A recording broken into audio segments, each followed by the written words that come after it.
Hello Moto. Hello friends, it's me your host Mal back with yet another new video. र आज चाहिँ मसँग छ Motorola को G9 Play. यदि हजुर चाहिँ मलाई इन्स्टाग्राममा फलो गर्दै हुनुहुन्छ भने चाहिँ यु मे नो म लगभग हप्ता 10 दिन जति भइसक्यो Moto G9 Play लाई as a primary device use गरेको. Motorola चाहिँ नेपालको मार्केटमा फेरि फिर्ता आएको छ with their two new devices. एउटा Motorola को E7 Plus भने अर्को चाहिँ Motorola को G9 Play. म चाहिँ Motorola G9 Play युज गरिरहेको छु अहिले र आजको यो भिडियोमा चाहिँ I am going to share my experience with you all. Like मैले अब यो हप्ता 10 दिन युज गर्दा यो डिभाइस मलाई कस्तो लाग्यो, मैले के प्रब्लमहरु फेस गरेर should you consider buying this device under 20k here in Nepal. So if you are watching our channel for the first time, हामी चाहिँ यस्तो खालको नेपाली टेक भिडियोजहरु, अनबक्सिङ, रिभ्युज, ट्युटोरियलहरु अब बनाइरहेका हुन्छ. हजुरलाई यस्तो खालको भिडियो हेर्न मन लाग्छ भने चाहिँ हाम्रो च्यानललाई सब्स्क्राइब गरेर राख्नु होला.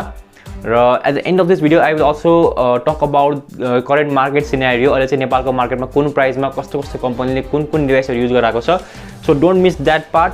And without any further delay, let's get into the full review of Moto G9 Play. एक तो लाइक और शेयर ठोक दीजिए, महाकाल का दबा के लाइक और शेयर ठोक दीजिए. 5000 लौटे दिख जाना चाहिए. ये 4000 के लिए मैं यहाँ पे नहीं खड़ा हूँ. पूरा साल मेहनत करता हूँ आपके लिए बेटा. ऐसा नहीं चलेगा, ऐसा नहीं चलेगा. लाइक ठोकी दबा के. Moto G9 Play चाहिँ एउटा इन्ट्री लेभल Motorola को डिभाइस हो. यो चाहिँ लगभग 19,990 मा नेपालमा लन्च भएको छ. यसको 4GB RAM र 128GB इन्टरनल स्टोरेज भएको भेरिएन्ट. अब प्रोसेसरको कुरा गर्नुपर्दा we get Snapdragon 662 with Adreno 6110 GPU. अब यति खालको प्रोसेसरले हजुरको डेली टास्कहरु, फेसबुक चलाउने, इन्स्टाग्राम चलाउने, युट्युब हेर्ने कस्तो कामहरु चाहिँ मजाले जान्नु सक्छ. अब युट्युब हेर्ने कुरा गर्ने हो भने चाहिँ अब यसको डिस्प्लेतिर लागौँ. यसको डिस्प्ले चाहिँ हजुरले यसमा लगभग 6.5 इन्चको HD प्लस प्यानल भेट्नुहुन्छ र यो चाहिँ अब जस्तै if you are moving from a full HD display भएको फोन, जस्तै अब हजुरको पहिलाको फोनमा FHD प्लस डिस्प्ले थियो र हजुरले अब फेसबुक चलाउँदा, युट्युब हेर्दा यो सब गर्दा अब हजुरलाई फुल HD डिस्प्लेको बानी लागेको छ भने चाहिँ यो डिस्प्लेले हजुरलाई खासै त्यति प्रभावित चाहिँ नपार्ला. तर if you are moving from a phone जुनमा चाहिँ पहिला पनि 720p डिस्प्ले थियो भने चाहिँ you are good to go. त्यति खासै फरकहरूले थाहा पाउँदैन. तर अन्डर डाइरेक्ट सनलाइट चाहिँ यसको भिजिबिलिटी हल्का कम लाग्यो मलाई. डाइरेक्ट फुल ब्राइटनेस गर्दा पनि बाहिर दिउँसोको बेलामा त्यति खासै राम्रो डिस्प्ले चाहिँ देखिँदैन. अरू अब पोर्ट्सहरुको कुरा गर्नुपर्दा यु गेट हेडफोन ज्याक टपमा छ with secondary mic for noise cancellation. तलपट्टि वी गेट प्राइमरी माइक अनि टाइप सी पोर्ट र यसले चाहिँ टाइप सी पोर्टबाट 15 वाटसम्मको फास्ट चार्ज सपोर्ट गर्छ र बक्समा यु गेट 20 वाटको चार्ज. बक्समा 20 वाटको चार्जर भए पनि यसले 20 वाटसम्मको चार्जिङ सपोर्ट गर्दैन. मैले मोटोरोलाको अफिसियल वेबसाइटमा नि हेरेको थिएँ, यसले चाहिँ 15 वाटसम्मको फास्ट चार्जिङ सपोर्ट गर्छ. त्यसपछि तल हामीसँग छ प्राइमरी स्पिकर. यसमा चाहिँ बटन प्यानिङ स्पिकर मात्र छ. राइटपट्टि जाने भने चाहिँ हामीले तीनटा अलग बटन प्लेसमेन्ट देख्न सक्छौँ. यहाँ सबसे टपमा चाहिँ we get Google assistant button. मैले खासै यो त्यही पनि युज गरेन. अब ओके गुगल भनेपछि ओर जस्ट स्क्रिनको बटनदेखि स्लाइड गरेपछि गुगल असिस्टेन्ट आइहाल्छ. सो हजुरले पनि थर्ड पार्टी एप युज गरेर यसलाई कस्टमाइज गरेर यो बटन क्लिक हुँदा बित्तिकै क्यामेरा खुल्ने र अरू कुनै सेटिङ्सहरू पनि हजुरले मिलाउन सक्नुहुन्छ. त्यसपछि तल हामीसँग छ अब भोल्युम रोकर कीहरू. अब ट्याक्टाइल नै छ कीहरू, त्यसै खासै प्रब्लम लागेन मलाई. अनि त्यसको मुनि चाहिँ हामीले पावर बटन पाउँछौँ. हल्का टेक्सचर फिनिस दिएको छ पावर बटनमा जुन चाहिँ इज अलवेज नाइस. अनि ब्याकपट्टि जाने भने चाहिँ हामीले मोटोरोलाको लोगो देख्छौँ र त्यही मोटोरोलाको लोगोमा चाहिँ we get fingerprint sensor. Fingerprint सेन्सरको पर्फर्मेन्स मलाई राम्रो लाग्यो. It was fast and accurate. अनि त्यसको माथि हामीले चाहिँ स्क्वायर क्यामेरा हम्पमा ट्रिपल क्यामेरा सेटअप देख्न सक्छौँ. Here we get 48 megapixel primary camera. त्यसपछि 2 मेगापिक्सलको डेप्थ सेन्सर पोर्ट्रेट फोटोहरुको लागि अनि त्यसपछि 2 मेगापिक्सलको म्याक्रो क्यामेरा सेन्सर. अब अगाडिपट्टि चाहिँ यु गेट 8 मेगापिक्सलको सेल्फी सुटर. अब क्यामेराको कुरा गरौँ है त. क्यामेराको कुरा गर्नुपर्दा 48 मेगापिक्सलको प्राइमरी क्यामेराले अब डिसेन्ट खालको फोटोहरु सुट गर्छ. अब यो सोनी र स्यामसङ दुवैको सेन्सर होइन, किनभने कम्पनीले कुनै पनि स्पेसिफाई गरेको छैन which sensor they have use. हजुरले राम्रो लाइटिङमा कुरा गर्नुहुन्छ भने चाहिँ फोटो राम्रै आइरहेको छ यसबाट मैले जुन चाहिँ टेस्ट गरेको थिएँ. You also get dedicated night mode. अब यतिको प्राइसमा कुनै पनि डिभाइसले नाइट मोड दिइरहेको छैन. तर यो फोनको चाहिँ सेन्सर साइज पनि धेरै छ. यसको एपर्चर 1.7 हो, जुन चाहिँ अब त्यसले गर्दा के हुन्छ भने चाहिँ अदरमा नि फोटोहरु त्यति खासै अब धेरै ग्रेन दाना खालको आउँछ नि फोटोहरु, त्यस्तो खालको चाहिँ यसले आउँदैन. त्यही भएर that's a good thing.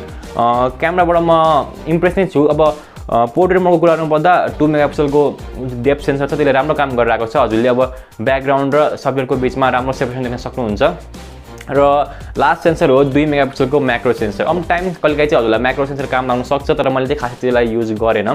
अगाडिपट्टिको selfie camera चाहिँ राम्रो छैन. हजुरले अब मेसेन्जरमा भिडियो कल गर्दा और गुगल डिओ अरू कुनै एपहरू यो पनि थाहा पाउन सक्नुहुन्छ कि भिडियो एकदम ग्रेनी खालको आइरहेको हुन्छ त्यो फ्रन्ट क्यामेरा चाहिँ खासै मन पर्दैन मलाई यसको पर्फर्मेन्सको कुरा गर्नुपर्दा यसमा चाहिँ अब मोटोरोलाले स्न्यापड्रागनको 662 युज गरेको छ यो चाहिँ एउटा एन्ट्री लेभल चिपसेट हो तर हामीले रिसेन्टली हजुरले मेरो योभन्दा पहिलाको भिडियोहरू हेर्नु भएको थियो भने चाहिँ जुन चाहिँ मैले रियलमी 7i कभर गरेको थिएँ त्यसमा पनि स्न्यापड्रागनको 662 युज भएको थियो र अर्को चाहिँ पोकोको एउटा पोको M3 भन्ने डिभाइस छ त्यसमा पनि स्न्यापड्रागन 662 युज गरेको छ तर त्यो चाहिँ अहिलेसम्म नेपाल इन्डियातिर लन्च भएको छैन त्यो एप चाहिँ हामी त्यसरी कभर गर्नेछौँ अब यसमा भएको जुन चाहिँ प्रोसेसर छ यो चाहिँ अब मेनली हजुरले नर्मल डे टु डे टास्कहरू जस्तै अब अनलाइन क्लासेसको लागि हजुरलाई काम लाग्न सक्छ अनि फेसबुक चलाउने इन्स्टाग्राम अनि त्यसपछि अरू सोसियल मिडिया एप्सहरू नर्मल अब कलिङ अनि क्यामेरा एपहरू चलाउनु त्यस्तोमा केही पनि प्रब्लम आउँदैन अब यसले मैले यो जुन चाहिँ 10 दिन मैले चलाएँ अब यसमा पर्फर्मेन्समा खासै मलाई कम्प्लेन चाहिँ लागेन किनभने यो 20,000 अन्डर आउने डिभाइस हो तर अब हजुरलाई योभन्दा पनि राम्रो पर्फर्मेन्स चाहिएको छ भने चाहिँ यु गेट दोज डिभाइसेस है हजुरलाई अब अन्डर 20K पनि योभन्दा राम्रो पर्फर्म गर्ने डिभाइसहरू हुन्छ तर यसको पनि केही प्लस पोइन्ट छ जसको बारेमा म कुरा गर्नेछु अब मैले गेमिङ कुरा गर्नुपर्दा चाहिँ यसमा मैले अब PUBG खेलेँ होइन नर्मल अरू हिल क्लाइम्बिङ रेसहरू सबै खालको गेमहरू खेलेँ मलाई हिटिङ इस्यु खासै लागेन होइन फोन त्यति खासै धेरै तात्तिने ओभर हिट हुने और चार्ज गर्दा धेरै तात्तिने त्यस्तो खासै केही भएन अब गेम पनि हजुरले नर्मल अब लो सेटिङ्सहरूमा राम्ररी चल्छ त्यही हो अब हजुरले धेरै खासै हाई ग्राफिक्स और हाई ग्राफिकल इन्टेन्सिभ गेमहरू फुल सेटिङ्समा चाहिँ खेल्न सक्नुहुँदैन त्यही भएर हजुरले अब अन्डर 20K अब PUBG खेल्नलाई गेमिङ गर्नको लागि एउटा फोन चाहिएको छ भने चाहिँ डोन्ट गो विथ मोटो G9 प्ले सफ्टवेयर छ एउटा राम्रो एक्सपेक्ट यसको किनभने यसमा चाहिँ मोटोरोलाले गुगलको स्टक एन्ड्रोइडै युज गरेको छ हजुरले अरू फोनहरू हेर्न सक्नुहुन्छ यो प्राइस रेन्जमा जस्तै स्यामसङको One UI स्यामसङमा चाहिँ One UI हुन्छ भने अब MIको फोनहरूमा MI UI हुन्छ र रियलमीमा चाहिँ रियलमीको आफ्नै रियलमी UI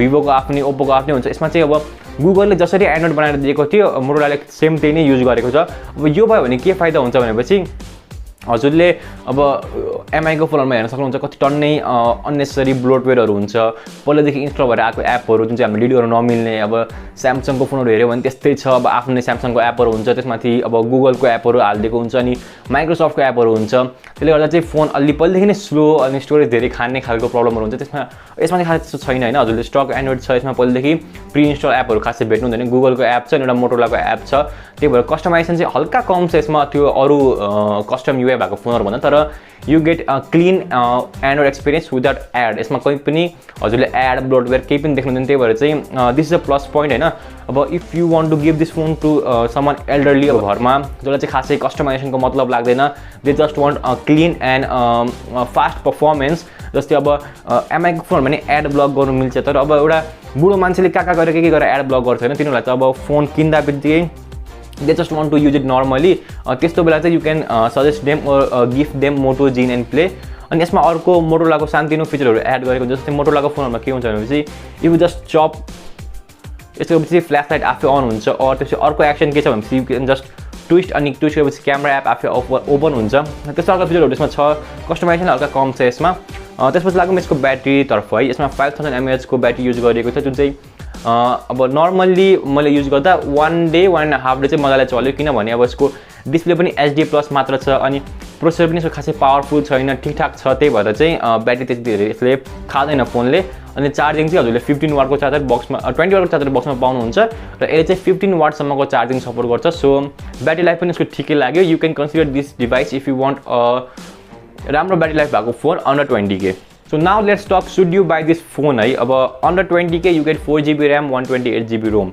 मार्केटमा हेर्ने हो भने चाहिँ अब अस्ति under 20K नै Helio G80 यो चाहिँ योभन्दा धेरै पावरफुल छ त्यो युज भएको पोकोको M2 आउँछ पोको M2 को भिडियो हजुरले हेर्नु भएको छैन भने चाहिँ हामीले त्यसको भिडियो बनाइसकेका छौं यसको लिंक म तल डिस्क्रिप्सनमा दिन्छु त्यहाँ गएर हेर्नु होला यो डिभाइसमा चाहिँ under 20K नै 6GB RAM र 128GB स्टोरेज और 6GB RAM 64GB स्टोरेजको भेरिएन्ट हजुरले पाउनुहुन्छ त्यही भएर अब पर्फर्मेन्स धेरै चाहिन्छ भने हजुरले त्यहाँ चुज गर्दा हुन्छ अब क्यामेरा यसको प्राइमरी क्यामेरा त्यसको भन्दा राम्रो छ तर त्यसमा अल्ट्रा वाइड छ यसमा अल्ट्रा वाइड छैन अब हजुरले छुटाउनु पर्यो कि हजुरलाई के चीज धेरै चाहिन्छ if you want a better primary camera you can go with मोटो G9 Play अब हजुरलाई स्टक एन्ड्रोइड र क्लीन एन्ड्रोइड बिना कुनै एड नचाहिने एपहरू नभएको फोन चाहिएको छ भने you can go with G9 Play तर if you want a better performance हजुरलाई अब गेमिङ सेमिङ पनि गर्नु छ under 20K so I would suggest you to go with पोकोको M2 instead of G9 play. So that was all about Moto G9 play. अब हजुरलाई यो डिभाइस कस्तो लाग्यो तल भन्न नबिर्सिनु होला। अब करेन्टली अब मार्केट सिनेरियोको कुरा गर्नु पर्दा चाहिँ हजुरले हेर्न सक्नुहुन्छ अन्डर 20K पनि we have a great competition होइन। पहिला के हुन्थ्यो भने स्यामसङको कुनै फोनहरू आउँथ्यो अन्डर 20K J सिरिजको J2 और M सिरिजको M1हरू जुन चाहिँ खासै राम्रो हुँदैन, त्यही पनि युजरहरूलाई धेरै चोइसै हुँदैन थियो कि अन्डर 20K कुन फोन लिने भनेर। तर अहिले अन्डर 20K पनि एकदम हजुरले हेर्न सक्नुहुन्छ कम्पिटिसन एकदम बढेको छ। अब इन्फिनिक्सकै फोनहरू आइसकेको छ मार्केटमा, त्यसपछि मोटोरोला आइसक्यो नयाँ फोनहरू लिएर, त्यसपछि पोको, रेडमी, रियलमी, स्यामसङकै आफ्नै अब M21 त होइन, अब M10 खालको सिरिजहरूको फोनहरू पनि सस्तो अन्डर 20K नै आइरहेको छ। सो मार्केट अझै अब बढ्दै गइरहेको छ होइन। 2020 it was a good year for smartphones in Nepal. हामीले अब मोटोरोला फेरि फिर्ता आएको देख्यौँ भने पोकोको फोनहरू पनि आयो नेपालमा, र स्यामसङले पनि आफ्नो फोनलाई कम्पिटेटिभली प्राइस गर्न थाल्यो रेडमी, रियलमी जस्तै। So I think 2021 is going to be even more better अब हामीले टेकको पर्सपेक्टिभमा कुरा गर्ने हो भने।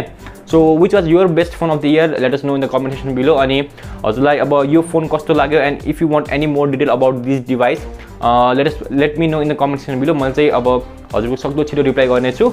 And on that note let's end this video here. I will see you all in my next video. Happy new year, merry Christmas. एक तो लाइक और शेयर ठोक दीजिए महाकाल का ठोक दीजिए 5000 लौटे दिख जाना चाहिए। ये 4000 के लिए मैं यहाँ पे नहीं खड़ा हूँ, पूरा साल मेहनत करता हूँ आपके लिए बेटा। ऐसा नहीं चलेगा, ऐसा नहीं चलेगा।